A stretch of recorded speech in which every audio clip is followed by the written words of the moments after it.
I've been holding off for this for a while, but I feel led to tell it now. On 1/9/15, I dreamed I was at the bottom of a bridge.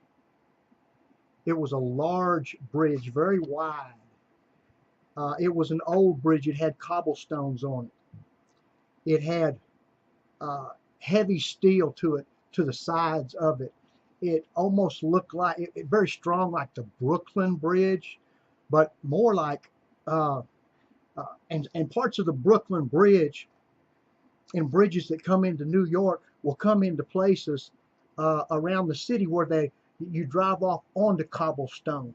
Now, the cobblestone that it looked like is like the cobblestone at the Vatican. There's several bridges that come into Vatican City, and there's cobblestone on them bridges, and it comes down off the bridge, and the roads leading up to the Vatican are cobblestone.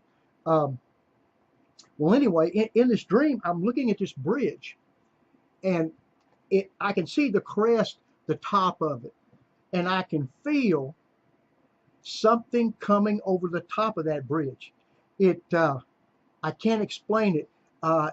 It's like the movie, the tsunami, testimonies of when the tsunami came and when earthquakes come. Animals and birds run off. I'm at the bottom of this bridge, and I noticed the cobblestone on the bridge and coming off of the bridge. And I can feel something coming across that bridge. And I look behind me, and there is a cross. And it's on a concrete pillar. It looks like what had been at the World Trade Center that they wound up putting into the museum, that the Muslims got offended and said they didn't want to cross in the museum about 9/11. But it was put there anyway. It stood outside while they were building the new tower, and a testimony that had been found in the rubble, and they believed that Christ was watching over folks during that time. Now, so I saw behind me, I saw this cross off to the side a little bit, not quite in the center of the road, but I knew if it was not moved, whatever was coming across that bridge was going to run over it.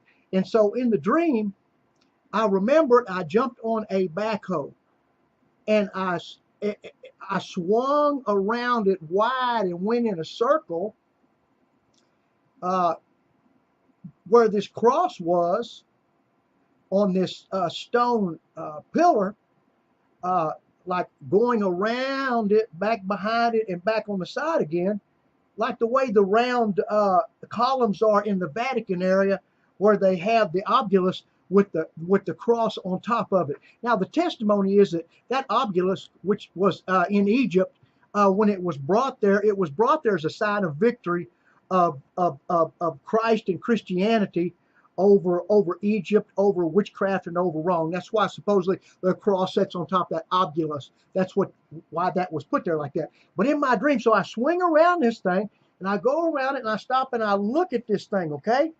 And all of a sudden, the cross, it starts to, I'm looking at the side of it, it starts to bow.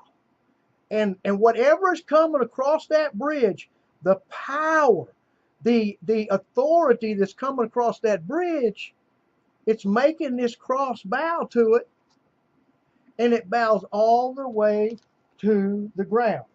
Now, what I'd like to give you here is in Ezekiel 26:10 and 11. There is a verse there about when invading armies, the rumble, conquering armies come to the gates of the city and come into the city, this rumbling, this power that is felt, this thundering of these war machines or whatever that's invading a city. And that's exactly what I thought of. And when I look at this, and again, that's Ezekiel 26, verse 10 and 11. When I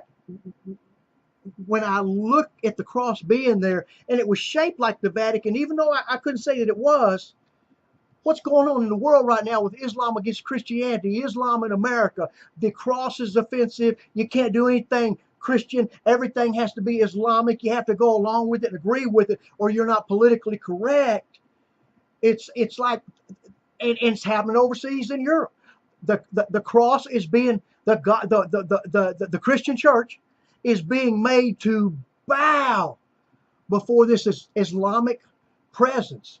And I just don't believe it's just a big general thing, but I think it possibly could be the Vatican, because this Pope that's in there has been having Islamic prayers in there and talking about how great Islam is. And we know that Islam wants to kill Christians. And anybody that says that Jesus is God in the flesh and died for the sins of man and rose from the dead must die. And yet the Pope is going for this. Now, we as Christians know, and we've heard all our Christian life, there'd be a false prophet, the Antichrist, and the beast. And that there has to be a lying preacher that's going to cause a bunch of people to go into deception. But right now, this great persecution coming upon this the earth and to America now, to get us to bow to Islam, and it's just not going to happen for those of us that are born again. I heard something really good this morning. The disciples did not suffer persecution and die for loyalty. They died for witness. You can be loyal to a lot of things, but it don't mean it's going to take you all the way through. You got that kind of loyalty. But they died because they were a witness to something.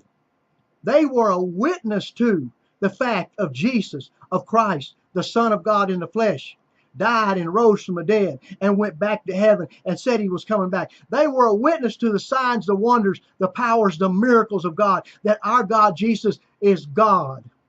So we today, if we've been born again, it's not because of loyalty to him.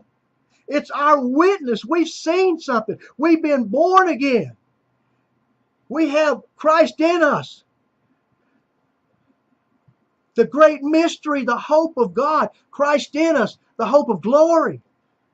Jesus is Lord, and this is getting exciting, but we sure have to keep our eyes on Jesus. And if everything else bows, if the churches bow, if their crosses bow, Christ is in us, and he will never bow to wickedness. Jesus is Lord.